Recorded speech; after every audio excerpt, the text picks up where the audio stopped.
안녕하세요. 백사원 목사입니다. 오늘은 5월 29일 수요일 아침입니다. 오늘도 신실한 마음으로 하나님의 말씀과 함께 하루를 살아가는 여러분 모두에게 크신 하나님의 복되신 은총이 종일토록 함께 하시기를 바랍니다. 오늘 주 하나님의 말씀은 사도행전 13장 13절부터 31절까지의 말씀인데요. 오늘 본문의 내용은 이제 모교회인 안디옥 교회로부터 파송받은 바나바와 바울 그리고 그 일행이 전도여행을 계속하는 내용을 다루고 있습니다. 어제 본문에서는 파송을 받고 제일 먼저 바나바의 고향인 구브로 지역에 가서 그곳에 복음을 전하는 내용을 담고 있었는데요. 그러고 나서 구브로를 지나 그리고 바보와 밤빌리아의 버가성에 가서 또 이제 버가에 이르게 되었고 이곳까지 이르는 과정 속에서 배를 타고 이동을 하였습니다. 배를 통한 이동 중에는 멀미도 있었을 것이고 여러 가지 많은 일들이 있었을 거라고 생각합니다. 그리고 이 다음 행선지인 비스디아 안디옥에 가기 위하여 행선을 준비하고 있던 과정에 뭔가 하나의 해프닝이 벌어지고 그리고 본문에서는 비스디아 안디옥에서 어떻게 복음을 전했는지 내용이 실려 있는데 제가 오늘 여러분과 함께 나누고자 하는 바는 비스디아 안디옥에 가기 전에 그곳에서 이뤘던 꼭 성경에 기록되지 않아도 됐을 만한 내용이 기록되어 있는 하나의 해프닝에 관해 다루고자 합니다. 오늘 보면 13절부터 14절까지 말씀인데요. 한번 읽어보죠. 바울과 및 동행하는 사람들이 바보에서 배 타고 밤빌리아에 있는 버가에 이르니 요한은 그들에게서 떠나 예루살렘으로 돌아가고 그들은 버가에서 더 나아가 비스디아 안디옥에 이르러 안식일에 회당에 들어가 앉으니라. 이 말의 내용이 뭡니까? 모교회인 안디옥 교로부터 파송받아 나왔던 바나바와 바울 그리고 그와 함께 동행했던 수많은 수행원들이 있었는데 이들이 지나는 행선 도중에 선교여행 도중에 이 버가에 이르러서 그 중에 한 사람인 마가 요한, 젊은 마가 요한이 더 이상 이제 자기는 선교여행에 함께하지 못하겠다 하면서 이 마가 요한의 고향, 자기 집이 있는 예루살렘으로 돌아갔다는 거예요. 이것이 무슨 말입니까? 왜 이런 일이 벌어졌습니까? 마가 요한은 젊은 친구입니다.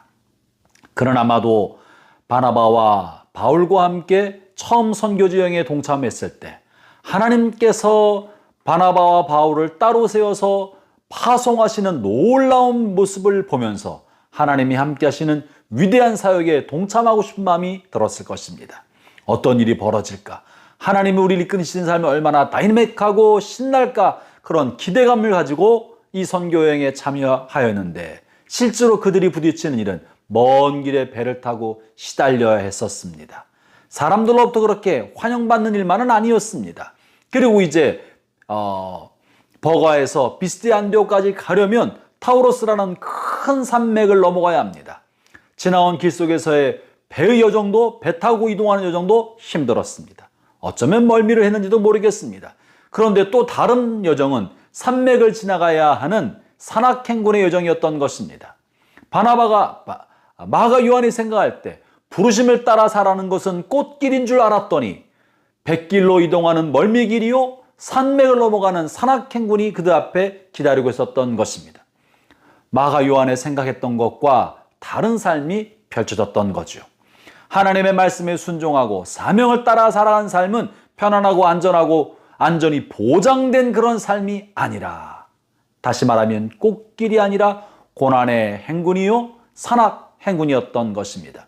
이렇게 자신의 기대와 다른 삶이 펼쳐지자 젊은 마가 요한은 편안한 곳, 익숙한 곳, 안전한 고향집 예루살렘으로 돌아가고자 하는 마음이 생겼던 것입니다. 사랑하는 형제자매 여러분, 우리의 삶도 그렇습니다. 우리가 하나님의 뜻을 구하는 이유는 더 편안한 것, 안전과 성공이 보장된 것을 얻기 위하여 하나님의 뜻을 구하는 것이 아닙니다. 우리가 기도하면서 하나님의 인도하심을 받고 주의 뜻을 구하려는 것은 우리가 원하는 것을 얻고자 하거나 편안하고 더 나은 삶을 안전이 보장된 것을 얻고자 함이 아니라 나의 삶의 고난과 역경 혹은 환난이 있다 할지라도 하나님의 뜻을 이루기 위하여 하나님의 뜻이 무엇인가를 구하는 것입니다. 이것이 하나님을 중심으로 하는 하나님 중심의 신앙생활인 것이죠. 사랑하는 형제자매 여러분, 사명을 따르는 삶이 그렇습니다. 주님과 동행하는 삶이 그렇습니다. 주님께서 우리로 하여금 고향 본토 친척집을 떠나 예루살렘과 유대와 사마리아와 땅끝까지 이르러 복음을 전하는 삶을 살도록 부르신 것은 우리를 안전하게 이끌어주고 보다 나은 삶을 살게 하며 형통과 행복이 보장된 삶을 살게 하려는 것이 아닙니다. 다만 고난과 역경, 배고픔과 또는 목마름의 언덕을 지나가고 사람들로부터 멸시와 구박을 받고 가난한 삶을 산다 할지라도 그 환경 속에서 주님이 함께 하시겠다.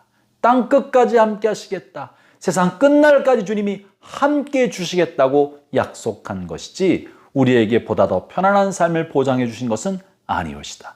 그러므로 하나님의 말씀을 쫓아 살아가는 삶, 성령의 끌림 받고 사명을 따라 살아가는 삶은 꽃길이 아니고 주님과 동행하는 길이며 주님과 동행하는 그 길 속에는 주님의 십자가의 길, 골고다 언덕길이 포함됐다는 사실을 잊지 맙시다. 이것을 알지 못하면 우리는 우리가 기대하는 바가 우리의 삶 속에 이루어지지 않을 때 낙심하고 좌절하고 마가 요한처럼 자기의 뜻이 이루어지지 않는 것처럼 생각되고 기대와 다른 일이 반복해서 벌어질 때 편안한 삶, 익숙한 과거로 돌아가게 되는 것입니다. 이것은 우리가 구약에서도 여러 번 보았습니다. 이스라엘 백성이 애굽에서 출애굽하여 주의 부르심을 따라 가나안 땅으로 가고자 할 때 그들이 광야길을 지날 때 어떻게 했습니까?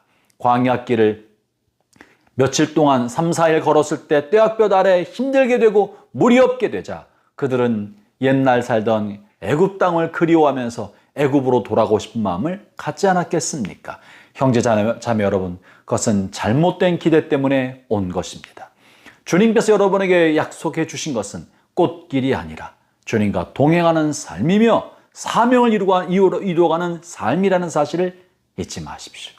오늘 본문에 이렇게 잘못된 기대를 가졌던 마가 요한은 편안한 곳을 향해 자신의 집이 있는 예루살렘으로 돌아갔지만 하나님의 부르심이 선명하고 분명했던 바나바와 바울은 어떻게 했습니까? 4절 이렇게 표현합니다. 다시 한번 3절 후반부터 읽어보죠. 요한은 그들에게서 떠나 예루살렘으로 돌아가고 요한은 떠나 예루살렘으로 갔지만 14절 그들은 버가에서 더 나아가 비스디 안둑에 이르러 고난과 역경, 어려움이 기다리고 있다는 걸 알았지만 뒤로 물러나지 않고 더 나아갔습니다.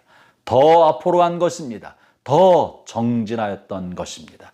사랑하는 형제자매 여러분, 여러분의 삶 속에 예기치 않은 일이 벌어지고 기대했던 일이 안 생기고 어려운 일이 눈앞에 닥친다고 할 때 우리에게 중요한 것은 이것이 나를 부르신 하나님의 부르심인지가 중요하지 내가 기대했던 일인지 아닌지는 중요하지 않는 것입니다.